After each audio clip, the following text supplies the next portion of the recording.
Halo Eftolik, kembali lagi bersama kita di segmen Kultas, kulit tuntas dunia permobilan.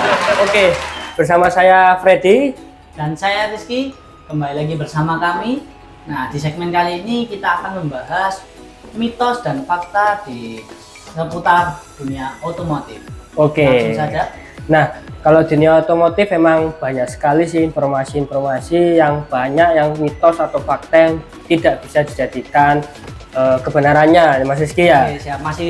Informasi masih simpang siur, jadi belum tahu kebenarannya seperti apa. Betul. Nah, untuk pertama kalinya mitos faktanya untuk temanya kita membahas yaitu bensin mahal bikin mesin lebih cepat. Waduh. Ini kita jawab langsung Mas Rizky. 1, 2, 3. Mitos. Oke, jelaskan Mas Rizky, kenapa kok bisa mitos ini? Nah, ini mungkin banyak orang awam yang mikir kalau semakin bagus BBM-nya itu semakin bagus untuk mesin. Mungkin kebanyakan mikir itu, apalagi kaum hawa ini. Nah, kaum hawa ini mungkin pikirannya kalau BBM ku bagus, mesinku pasti akan lebih awet lagi. Sebenarnya itu mitos Mas Dedi, karena untuk bahan bakar itu harus disesuaikan dengan spesifikasi di mobilnya. Nah, bahan bakar yang terlalu bagus itu nggak baik juga di mobil, terlalu jelek juga nggak bagus di mobil. Nah, karena kalau untuk pembakaran di BBM yang terlalu bagus itu pembakarnya semakin cepat, yang bisa menyebabkan mesinnya cepat panas. Oke, saya setuju dengan Mas Rizky ya. Jadi untuk gampangnya, untuk bahan bakar itu kita ada acuannya Efteolix. Jadi itu acuannya kalian bisa melihat pada buku pedoman dan juga ada di mana Mas? Biasanya itu di setiap mobil di tangki. Jadi di tutup tangki itu ada. Itu tangki. Kosen atau peringatan untuk frontnya seberapa, terus ini spesifikasinya pakai BBM ya. Ambil yang minimnya ya. Jadi kalau misalnya kita ambil contoh kayak Honda Mobilio nih, di belakang kita nih ada Honda Mobilio. Di tutupnya itu biasanya dia ada WinRon 91. Nah, ini kan bahan bakar di Indonesia kan nggak ada nih Mas, RON 91. Nanti kita ambil di atasnya sedikit. Nah, itu pakai yang mana Mas? Yang RON 92. Nah, atau Pertamax. Oke, Tolix. Oke, bisa lanjut Mas Rizky, yang mitos fakta yang kedua, temanya apa? Nah, untuk yang mitos kedua ini sama, ini kayaknya buat kaum hawa ini. Oh, aduh. Buat orang awam. Nah, ini untuk mitosnya yaitu untuk mobil baru ini nggak perlu dilakukan perawatan selama 1 tahun. Nggak bayar dah gue. Nah, ini langsung kita tunjukkan aja. Oke, langsung aja. Tuh, yuk, 1, 2, 3. Mitos. Oke. Nah, itu menurut kami dari bengkel ini bukan tanda kutip mencari cuan ya, Efteolix ya. Bukan ya. Kita ini mengedukasi, benar Mas Rizky ya. Mobilnya ya tetap kita kan juga sayang dengan dengan semua Efteolix supaya nanti dipakai mobilnya berkendara jauh atau ada aktivitas ngantar anak atau ngedate atau sama selingkuhan.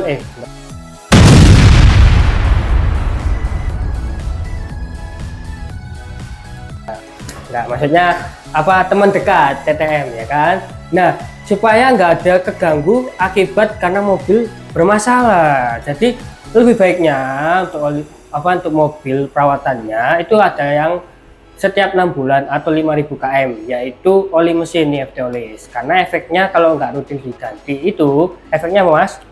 Nah, untuk oli mesin sendiri kalau dilakukan penggantian sering telatnya, nah itu juga bisa menyebabkan kerak itu muncul di internal engine-nya. Nah, untuk perawatan sendiri ini kenapa Pak perlu dilakukan? Nah, apalagi mobilnya masih baru Mas Fedi. Nah, ketika terjadi kerusakan karena kelalaian tidak dilakukan perawatan, nanti dealer-dealer itu nggak akan mau bertanggung jawab terkait dengan mesinnya. Karena kan nggak mau diservis. Jadi kan kita nggak tahu kondisinya seperti apa. Kalau tahunya tiba-tiba rusak. Jadi dealer kan juga nggak mau tahu, nggak tahu servis kok minta garansi. Nah, jadi udah kalau gitu nanti servisnya setahun sekali, terus nanti ada kerusakan di mobilnya, belum bayar cicilan mobilnya. Waduh, ini akhirnya membuat dompet kalian makin boncos ini Efteolix ya. Jadi rutinitas harus berapa kali Mas untuk penggantian servis mobilnya? Servis mobilnya? kalau untuk servis mobil kita sarankan dilakukan setiap 3 bulan sekali untuk penggantian olinya. Namun bisa juga setiap 6 bulan sekali, tergantung pemakaian dari si mobilnya sendiri. Kalau cuma buat nganter-nganter sekolah mungkin bisa sampai 6 bulan. Oke, itu tadi ya Evolis ya. Untuk yang kedua mitos faktanya itu jadi mistos. Jadi Evolis kalian yang belum ganti oli mesin langsung aja yuk reservasi aja ke bengkel mobil FT Garage. Oke, kita lanjut Mas Rizky ke mitos fakta yang ketiga. Radiator cukup diganti sekali setahun. Waduh, ini fakta apa mitos nih? Yo, 1, 2, 3. Fakta. Oke, bisa dijelaskan Mas Rizky kenapa ini fakta? untuk radiator cukup diganti setahun sekali. Nah, sebenarnya nggak setahun sekali juga, bisa juga 2 tahun sekali bisa. Oh, 2 tahun. Nah, kenapa kalau radiator itu baiknya diganti setiap setahun sekali? Karena untuk air radiator sendiri ini penggantiannya ya nggak seperti oli mas. Kalau radiator kan juga sirkulasinya di itu saja, seperti buat pendingin kok gitu. Nah, tapi kan air radiator juga punya masa, punya waktu. Jadi seiring berjalannya waktu dan pemakaian pasti akan menurunkan kualitas dari air radiator sendiri. Namun ya untuk radiator ini ya perlu dicek setiap berkala. Jadi jangan semena-mena langsung diganti setiap 2 tahun sekali gitu. Jadi dicek juga untuk kondisi aktualnya. Nah, ini dari Evolis mungkin ada yang kebingungan Mas Rizky. Radiator itu fungsinya apa sih kok sampai harus rutinitas seperti Mas Rizky katakan dicek, harus diganti setiap 2 tahun atau 40.000, itu apa fungsinya Mas Rizky radiator? Nah, untuk air radiator sendiri kan ini fungsinya sebagai pendingin. Nah, selain pendingin itu juga sebagai pelumas mas. Nah, selain sebagai pelumas juga sebagai anti karat. Jadi nggak semena-mena buat pendingin aja. Kenapa kok bisa sebagai pelumasnya? Jadi di sistem pendingin itu ada yang namanya water pump. Water pump itu kan muter mas, kayak baling-baling. Itu kan juga perlu pelumasan karena partnya dari besi. Nah itu sebagai pelumas. Terus kenapa kok sebagai anti karat? Nah untuk pendingin di mesin kan itu dari besi semua tuh mesinnya. Nah ketika menggunakan air biasa yang mempunyai sifat yang korosi, nah itu akan menyebabkan mesinnya keropos. Kalau sudah keropos pasti juga bahaya buat si mobil sendiri. Makanya radiator sangat penting ini. Nah, jadi sudah dijelaskan ya Evolis ya oleh Mas Rizky. Radiator itu fungsinya apa dan rutinitas penggantian berapa. Jadi untuk yang mitos fakta yang ketiga ini, radiator diganti setiap setahun itu bisa disebut sebagai fakta. Oke. Nah, kita lanjutkan mitos fakta yang ketiga Mas Rizky. Ini ada yang cukup saya kaget ya sebenarnya nih. Saya kaget mitos fakta yang ketiga nih. Terus terang aja saya kaget karena kalau menganggap ini fakta cukup bahaya, yaitu lampu indikator di dashboard tidak perlu dihiraukan. Langsung aja Mas Rizky yuk. Saya nggak mampu jawab ini kalau jawab fakta nih. Langsung aja 1, 2, 3. Mitos ya. Aduh, gimana Mas Rizky? Ini untuk lampu indikator ini kan fungsinya sebagai pengingat atau peringatan. Nah kalau diabaikan kan nggak bagus atau peringatan kalau diabaikan. Contoh gampangnya ya kita ambil gampangnya. Nah seperti indikator lampu. Indikator lampu itu akan menyala ketika lampunya juga menyala. Lampu apa dulu nih Mas Rizky? Lampu kota itu ada sama. Lampu kota itu kan kalau dinyalakan indikatornya juga nyala. Nah ketika Anda tahu lampu indikatornya nyala, nah tapi kontaknya sedang off. Nah lampu indikatornya masih nyala, membiarkan. Nah lampu ini nyala terus. Bener. Makanya untuk indikator ini perlu diperhatikan. Nanti bunyi tung tung tung tung tung gitu ya biasanya. Nah selain itu juga mungkin ada yang mengabaikan kalau check engine atau gambar mesin itu diabaikan juga mas. Tadi saya tuh mau bilang gitu mas. Seduluan sampean ini, aduh taruh nanti kita ini.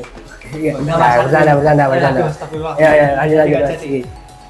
Nah, untuk indikator yang warna kuning gambar mesin, nah itu jangan sampai diabaikan. Karena untuk indikator yang ini menyala itu karena terjadi problem atau terjadi masalah di sistem engine-nya.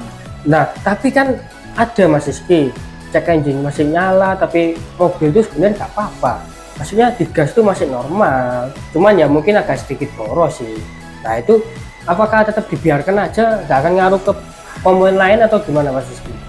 Ini Mas Fedi, kenapa kok mobil cek engine nyala kok bisa nyala, kok bisa dipakai secara normal? Nah, karena mobil sekarang kan sudah pinter-pinter dong. Mobil Iya. sekarang kan sudah ada ECU. Nah, di ECU itu ada namanya fail safe mode. Fail Jadi safe mode. ketika ada kerusakan, mobil akan berjalan dengan kerusakan tersebut. Oh. Nah, tanpa mengabaikan masalah tersebut. Masalah tersebut. Nah, dan masalah tersebut nggak akan hilang ketika nggak ditangani. Nah, efeknya gimana? Contohnya gampang aja. Ketika ada salah satu sensor seperti sensor MAP-nya, sensor MAP-nya rusak, nah mobil tetap bisa berjalan, cuma akan berpengaruh di part yang lain seperti pembakarannya kurang maksimal, yang mengakibatkan businya cepat aus, terus bakarnya cepat kotor, pasti akan merembet-rembet kemana-mana. Lainnya ya. Iya. Jadi hampir seperti kayak mobil kita, mobil itu seperti kayak tubuh kita ya. Awalnya tubuh kita sakit kroncos di perut, kita biarkan paling minum obat diare sudah beres, ternyata usus buntu. Wah itu. Jadi kenali dan cegah langsung kalau sudah ada tanda, terutama di mobil kalian, indikator tersebut sudah muncul dan nyala, wajib kalian harus cek ke bengkel. Betul Mas Rizky ya? Betul. Oke, kita lanjut ke mitos fakta yang ketiga Mas Rizky. Ini agak sedikit lucu sebenarnya.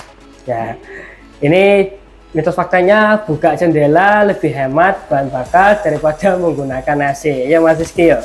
1, 2, 3. Mitos. Nah, bisa jelaskan Mas Rizky, kenapa ini? Nah, kenapa kok buka jendela lebih hemat daripada menggunakan AC?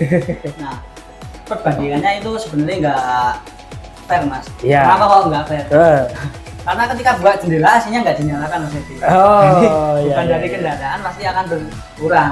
Menyebabkan BBM-nya menjadi lebih irit. Nah, tapi juga bisa bener kalau pemakaiannya di jalan yang sempit-sempit. Jadi pemakaian mobilnya kan nggak bisa kenceng. Jadi pemakaiannya pasti akan lambat. Jadi nggak akan menghambat jalannya si mobil. Tapi kalau kecepatan tinggi pastinya akan menghambat si mobil sendiri karena ada udara yang masuk ke dalam mobilnya Mas Edi. Berarti ini tengah-tengah nih Mas Rizky ya?